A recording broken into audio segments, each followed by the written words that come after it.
একটা স্বপ্নের বাড়ি সবারই কিন্তু স্বপ্ন থাকে, সেই বাড়িটি যেন খুব সুন্দর হয় আর প্ল্যান পাস করেই যেন হয়।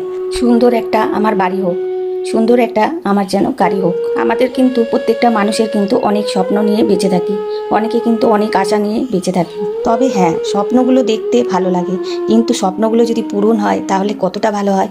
তো স্বপ্ন পূরণ করতে গেলে কিন্তু অনেকটাই তোমাকে কষ্ট করতে হবে, অনেক কিছু সামনাসামনি করতে হবে, অনেক ঝড়ঝাপটা যাবে তোমার জীবন থেকে। তো যাই হোক বন্ধুরা, তবুও আমরা কেউ কিন্তু থেমে থাকবো না। জীবনের শেষ পর্যন্ত সমস্যার মুখোমুখি হয়ে আমাদের কিন্তু লড়ে যেতে হবে। তবে ভিডিওটি শুরু করার আগেই বলে দিই বন্ধুরা, আমি স্বপ্না পাজা, আমার ডেলি ব্লগ লাইফস্টাইলে সবাইকে ওয়েলকাম জানাই। তবে আমি থাকি দুর্গাপুরে বন্ধুরা। তো আজকে যে জায়গাটি দেখাবো এটাও দুর্গাপুরে, আমাদের এই বাড়ির পাশে। তো নমস্কার বন্ধুরা, সবাই কেমন আছো? আশা করছি সবাই ভালো আছো, আমিও খুব ভালো আছি। আমাদের জীবনে জানো তো সবারই কিন্তু প্রচুর প্রচুর আশা থাকে যে আমার একটা নতুন গাড়ি হোক, আমার নতুন বাড়ি হোক, আমি যেন ভালোভাবে আমার সন্তানকে নিয়ে জীবনযাপন কাটাতে পারি, তাই না বন্ধুরা? প্রত্যেকটা মানুষের মধ্যেই কিন্তু এরকম আছে স্বপ্ন দেখা। আর সেই স্বপ্নটা যদি পূরণ করতে পারো তাহলে কতটা তুমি নিজেকে ভালো লাগবে বলো তো। স্বপ্ন কিন্তু লোকে ঘুমিয়ে দেখে, চোখ খুলে কিন্তু কেউ দেখে না। স্বপ্ন কিন্তু স্বপ্নই হয়। তো স্বপ্নটা যদি একদম চোখ খুলে তুমি দেখতে থাকো আর সেই স্বপ্ন যদি পূরণ হতে থাকে তাহলে কতটা তুমি ভালো লাগবে তোমার কাছে বলো তো বন্ধুরা। তো যাই হোক, স্বপ্ন যদি পূরণ হয় বেশ ভালো লাগবে। তো সবার যেন স্বপ্ন পূরণ হয়, সবাই যেন খুব ভালো থাকো। আর আজকের ভিডিওটি কে কোথা থেকে দেখছো অবশ্যই কিন্তু কমেন্টসে জানিও। আর সবাইকে জানাই অনেক অনেক ভালোবাসা, যারা প্রতিনিয়ত আমাকে ভালোবাসা দিচ্ছ সবাইকে জানাই অনেক অনেক ভালোবাসা, মন থেকে ভালোবাসা।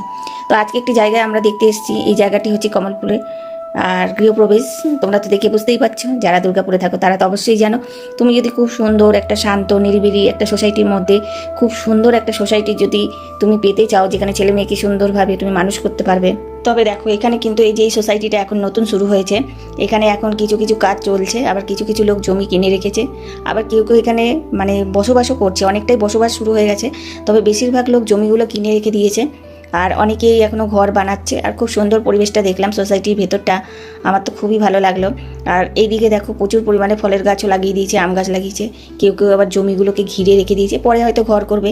তো একটা ঘর করা তো চাটিখানিক ব্যাপার না, জমিটা কেনাও কিন্তু চাটিখানিক ব্যাপার না, ভীষণ ভীষণ প্রাইসের দামে এখানে জমি আছে। তো যাই হোক বন্ধুরা, তোমাদের সাথে একটু শেয়ার করে দিলাম, কেমন লাগলো অবশ্যই বলো। আর এখানে যদি মানে সুন্দর একটা সোসাইটির মধ্যে তুমি থাকতে চাও, এখানে জমি অবশ্যই তোমরা কিনতে পারো।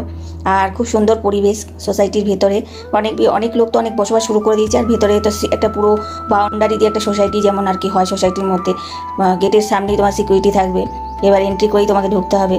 আর সোসাইটির ভেতরটা বেশ সুন্দরই, আর কত ফলের গাছ লাগিয়েছে, আর অনেক কিন্তু ঘর দেখো সুন্দর হচ্ছে। সুন্দর একটা ঘর কিন্তু সবাই চায় যে আমার একটা সুন্দর ঘর হোক, সুন্দর বাড়ি, মানে স্বপ্ন নিয়ে কিন্তু অনেক মানুষ কিন্তু বেঁচে আছে। আমরা সবাই সত্যি কথা স্বপ্ন নিয়ে অনেক বেঁচে আছি, আর এই স্বপ্নটা যদি পূরণ হতে পারে তাহলে সত্যি নিজেকে একটা ধন্য বলে মনে হবে। আর জানি না স্বপ্ন পূরণ হবে কি হবে না, সেটা তো একমাত্র ঠাকুরই জানে। তবে হ্যাঁ, কর্ম করো, ফল অবশ্যই নিশ্চয়ই পাবে। জানি না সুন্দর বাড়ি, সুন্দর গাড়ি, সুন্দর চাওয়া পাওয়া স্বপ্ন কিন্তু থাকে, তবে হিংসা নয়, হিংসা করে কিন্তু কিছু করা যাবে না। কারোর প্রতি কারোর সঙ্গে কিন্তু হিংসা করা চলবে না।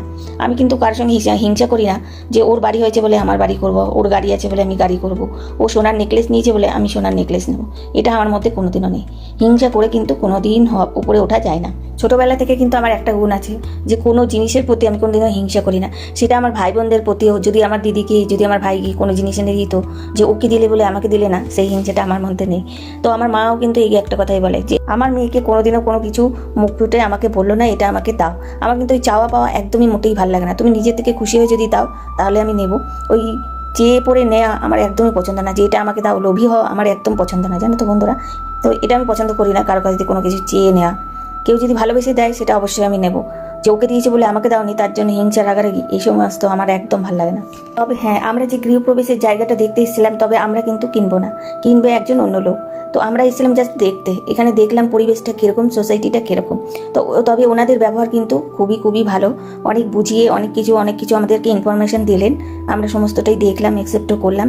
তো তবে এখানে বাড়ি যদি কোনোদিনও বানাই তাহলে জায়গা কিনি, তোমাদের সঙ্গে অবশ্যই শেয়ার করবো যে জায়গাটা কিনলাম। তারপর বাড়ি ফিরে এসে আমার তো রান্নাবান্না, যেহেতু সোমবার দিনকার রান্নাবান্না আমি সকালে অল্প করেছিলাম, আর ভাত ছিল জানো তো বন্ধুরা, তরকারি কিছু ছিল না। এসেই আমি তাড়াতাড়ি করে ডিম সিদ্ধ বসিয়ে দিলাম, আর ডিমের ঝোল ভাত করব। আমার মেয়েরও কিন্তু খুব খিদে পেয়ে গেছে, মেয়ের জন্য একটু চিকেন পকোড়া এনেছিল, ওগুলো ওইসব খেয়েছে। তো মেয়ে টিউশনি চলে গেল, আর আমি এদিকে রান্নার দিকে তাড়াতাড়ি করে রান্না করে নিচ্ছি। আবার আমার মেয়ের স্কুল জানো তো 6টা থেকে।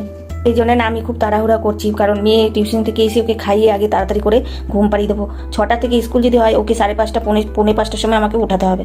উঠিয়ে ব্রাশ ট্রাশ করে একটু বিস্কুট জল খাইয়ে তো যাই হোক গোছাগুছি করতেও তো টাইমটা অনেকটাই লেগে যাবে। একদম 6টার সময় স্কুলে ঢুকে যেতে হবে, 6টা 5-এ কিন্তু গেটটা বন্ধ হয়ে যাবে। তবে আজকের ভিডিওটি বন্ধুরা আমি এই অবধি রাখলাম। ভিডিওটি তোমাদের কেমন লাগলো অবশ্যই কিন্তু কমেন্টসে জানিও। সবার সঙ্গে দেখা হবে অন্য একটি ব্লগে। তো আজকে আসছি, সবাই খুব ভালো থেকো, সুস্থ থেকো।